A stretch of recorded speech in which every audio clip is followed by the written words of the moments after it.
Budget में झारखंड सरकार के पैसे की कटौती, बेरोजगारी, स्वास्थ्य समेत कई ऐसे मुद्दों को लेकर बुधवार को तृणमूल कांग्रेस का रांची में एक दिवसीय प्रेस वार्ता आयोजित की गई। इस दौरान तृणमूल कांग्रेस के नेताओं ने केंद्र सरकार पर जमकर हमला किया। उन्होंने साफ साफ कहा कि केंद्र सरकार लगातार झारखंड के बजट में कटौती कर झारखंड की जनता को नुकसान पहुंचाने का काम कर रही है। हमारे साथ है तृणमूल कांग्रेस के महानगर अध्यक्ष राजेश पांडे जी। हम उनसे जानने की कोशिश करेंगे कि आखिर में क्या कुछ मांग है और लगातार जो है आगे की उन लोगों की क्या कुछ रणनीति है। इन मांगों को लेकर आज आप लोग प्रेस कॉन्फ्रेंस आयोजित किए हैं। पहले तो हम लोग जन मुद्दों पे बात करते हैं।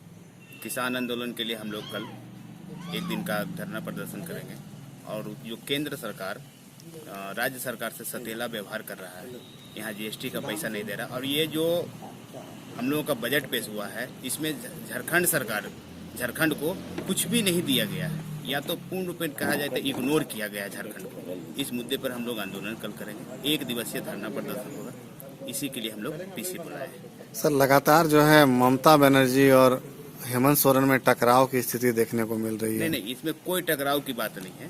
ये इनका विचारधारा था, वहाँ गए अपना रैली किए। हम लोग भी यहाँ चुनाव लड़े थे, पर हम लोग चुनाव लड़ते हुए भी मेरी दीदी या बड़े पार्टी को यहाँ उस तरह से हम लोग प्रचार नहीं किए, क्योंकि हम लोगों का जो मिलता जुलता है, हम लोग सपोर्ट किए थे इनको अंदरूनी रूप से।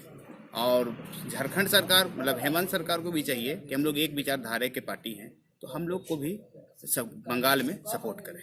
क्या लगता है जो मांग है, जिन मांगों को लेकर आप एक दिवसीय धरना दे रहे हैं, एक दिवसीय धरना से लगता है मांग पूरा हो जाएगा? देखिए, हम लोग तो यहीं से स्टार्ट करते हैं। हम लोग तो तोड़ फोड़ वाला राजनीति करते नहीं। हम लोग तो जनप्रतिनिधि हैं, तो स्वाभाविक हम लोग धरना प्रदर्शन से लोगों तक बात को पहुंचाएंगे, किसान तक मुद्दे ले जाएंगे, गांव-गांव जाएंगे, मोहल्ला जाएंगे, लोगों को बताएंगे कि हम लोगों का जो हम लोग जो काम कर रहे हैं इससे सिर्फ और सिर्फ जनता प्रभावित हो रहा है, मध्यम वर्ग को कुछ नहीं दिया गया है।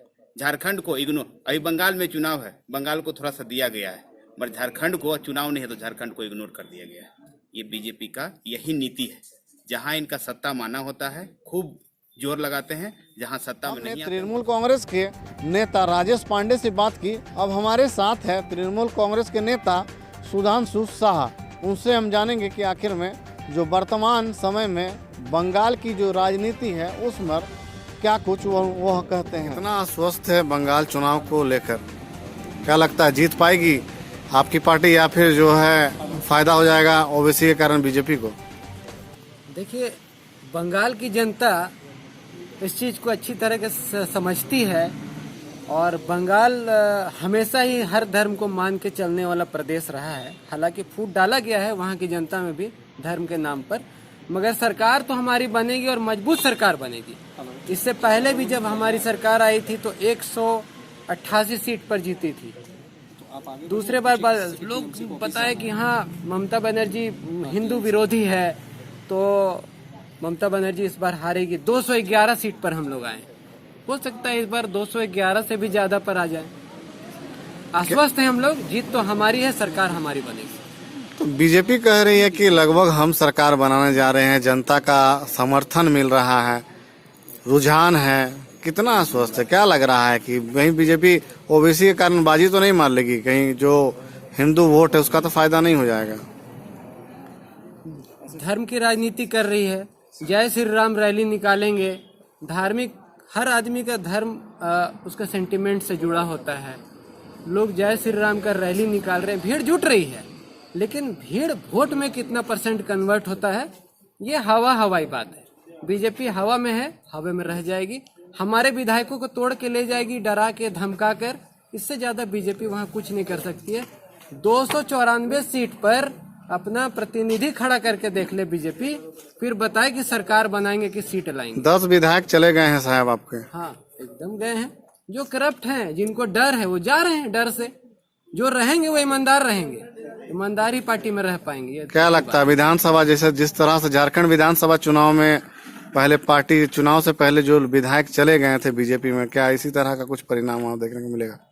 देखिए, आपने देखा होगा झारखंड के चुनाव में कि झारखंड के भी अदर पार्टी के लोग बीजेपी में गए थे, बीजेपी सरकार बना ली क्या? हवाई पार्टी है बंगाल में, हवा में ही रहेगी। हमने तृणमूल कांग्रेस के नेता सुधांशु शाह से बात की।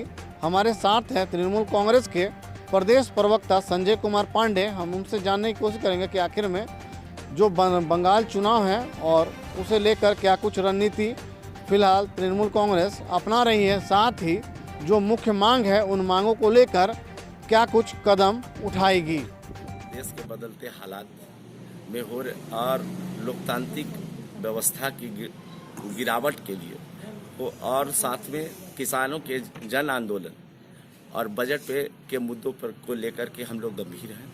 हम लोगों ने निर्णय लिया है इस संदर्भ में कि किसानों के आंदोलन के समर्थन में, ताकि उनका तीनों किसानों बिल वापस हो।